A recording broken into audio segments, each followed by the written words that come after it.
Hello ಎಲ್ರಿಗೂ ನಮಸ್ಕಾರ. ನಾನಿವತ್ತು ನಿಮಗೆ ಕುಂದಾಪುರದಲ್ಲಿ ಮಾಡೋ ಫೇಮಸ್ ತಿಂಡಿ ಅಂದರೆ ಪತ್ರೊಡೆ ಮಾಡೋದು ಹೆಂಗಂತ ಹೇಳಿಕೊಡ್ತೆ. ಪತ್ರೊಡೆ ಎಲೆ ಅಂತ ಬತ್ತು, ಅದರಲ್ಲೂ ಮಾಡ್ತಾರೆ, ಕೆಸದಲ್ಲೂ ಮಾಡ್ತಾರೆ. ನಾನೀಗ ತೋರಿಸ್ತಿದ್ದೆ ಕಾಣಿ, ಕಪ್ಪು ಕಲರ್ ದಂಟು ಇರುತ್ತಲ್ಲ ಆ ಕೆಸದಲ್ಲಿ ಮಾಡೋದು. ಈ ಬಿಳಿ ಕಲರ್ ಕೆಸದಲ್ಲಿ ಮಾಡೋಕೆ ಹೋಗಬೇಡಿ. ಫಸ್ಟಿಗೆ ನಮ್ಗೆ ಎಷ್ಟು ಬೇಕೋ ಅಷ್ಟು ಎಲೆನ ಕೊಯ್ದು ಅದನ್ನು ಕ್ಲೀನ್ ಮಾಡಿ ತೊಳಿಕ. ಆಮೇಲೆ ಅದರ ದಂಟು ಕೂಡ ಬೆಚ್ಚಕ್ಕಿಲ್ಲ, ಅದನ್ನು ಚಂದ ಮಾಡಿ ಕೊಯ್ದು ತೆಗಿಕ. ಪತ್ರೊಡೆ ಮಾಡೋಕ್ಕೆ ಮಸಾಲಿನ ಹೆಂಗೆ ರೆಡಿ ಮಾಡೋದಂದೇಳಿ ಹೇಳಿ ಕಾಂಬ ಬನ್ನಿ. ಫಸ್ಟಿಗೆ ಒಂದು ಕಡೆ ಕಾಯಿ ತಕಣಿ, ಒಂದು ಸ್ವಲ್ಪ ಬೆಳ್ಳುಳ್ಳಿ, ಸ್ವಲ್ಪ ಕೊತ್ತಂಬರಿ, ಆಮೇಲೆ ಒಂದು ಸ್ವಲ್ಪ ಜೀರಿಗೆ, ಒಂದು ಸ್ವಲ್ಪ ಮೆತ್ತಿ, ಆಮೇಲೆ ಒಂದು ಸ್ವಲ್ಪ ಕಾಳುಮೆಣಸು. ಇದಿಷ್ಟು ಹಾಕಿ ಆದಮೇಲೆ ಅದಕ್ಕೆ ಒಂದು ಚಮಚಿ ಆಪಷ್ಟು ಅರಿಶಿಣದ ಹೊಡಿ ಹಾಕಕ್ಕೆ. ಆಮೇಲೆ ಈ ಕೆಸದಲ್ಲೂ ಮಾಡ್ರಿ ಸ್ವಲ್ಪ ಬಾಯಿ ಗಿಂಡುಕಾಗ ಅಂದೇಳಿ ಹೇಳಿ ಒಂದು ಸ್ವಲ್ಪ ಜಾಸ್ತಿನೇ ಹುಳಿ ಹಾಯ್ಕಣಿ. ಆಮೇಲೆ ನಿಮ್ಗೆ ಎಷ್ಟು ಬೇಕೋ ಅಷ್ಟು ಒಣ ಮೆಣಸಿನ ಕೊಡನ್ನು ಹಾಕಿ ಇದಿಷ್ಟನ್ನು ಚಂದ ಮಾಡಿ ರುಬ್ಬಕ್ಕೆ.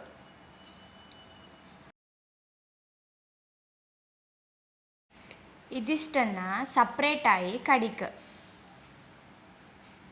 ಇದಕ್ಕೆ ನಾವು ಅಕ್ಕಿನೂ ಕೂಡ ಆ್ಯಡ್ ಮಾಡ್ಕ. ಇದಿಷ್ಟು ಕಡೂರೊಳಗೆ 2 ಲೋಟ ಅಕ್ಕಿನ ತೊಳೆದು ನೆನೆಸಿ ಇಡುವ. ಖಾರನ ಕಡ್ದಾದ್ಮೇಲೆ ಒಂದು ಪಾತ್ರೆಗೆ ಹಾಕಿ, ಆಮೇಲೆ ಅದೇ ಮಿಕ್ಸಿ ಜಾರಿಗೆ ನಾವು ಅಕ್ಕಿನ ತಗೊಂಡಿತ್ತಲ್ಲ ಅಕ್ಕಿನ ಹಾಕಿ ಅದಕ್ಕೆ ಒಂದು ಸ್ವಲ್ಪ ಬೆಲ್ಲನ ಆ್ಯಡ್ ಮಾಡ್ಕ. ಸ್ವಲ್ಪ ಪತ್ರೊಡೆ ಸಿಹಿ ಆಗಿ ಬರ್ಕಂದೇಳಿ ಹೇಳ್ರೆ ನಿಮಗೆ ಎಷ್ಟು ಬೇಕೋ ಅಷ್ಟು ಬೆಲ್ಲನ ಆ್ಯಡ್ ಮಾಡಿ. ಸಿಹಿ ತಿಂಬರು ಸ್ವಲ್ಪ ಕಮ್ಮಿ ಆದರೆ ಸ್ವಲ್ಪ ಕಮ್ಮಿ ಆ್ಯಡ್ ಮಾಡಿ. ಅದನ್ನು ಕಡ್ದು ಈ ಮಸಾಲೆ ಜೊತೆಗೆ ಹಾಕಕ್ಕೆ. ಮಸಾಲೆನೂ ಮತ್ತು ಈ ಅಕ್ಕಿನೂ ಬೆಲ್ಲನ ಕಡ್ದಿದ್ದಿತ್ತಲ್ಲ ನಾವು ಅದೆರಡನ್ನು ಚಂದ ಮಾಡಿ ಮಿಕ್ಸ್ ಮಾಡ್ಕ.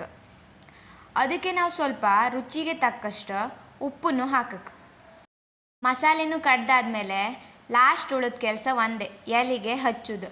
ಇದನ್ನು ಎಲೆಗೂ ಹಚ್ಚಲಕ್ಕೆ ಬೇಕಾದ್ರೆ ಎಲೆನ ಚಂದ ಮಾಡಿ ಸಣ್ಣಕ್ಕೆ ಕೊಚ್ಚಿ ಅದ್ರ ಜೊತೆಗೂ ಆ ಮಸಾಲೆನ ಮಿಕ್ಸ್ ಮಾಡ್ಲಕ್ಕೆ.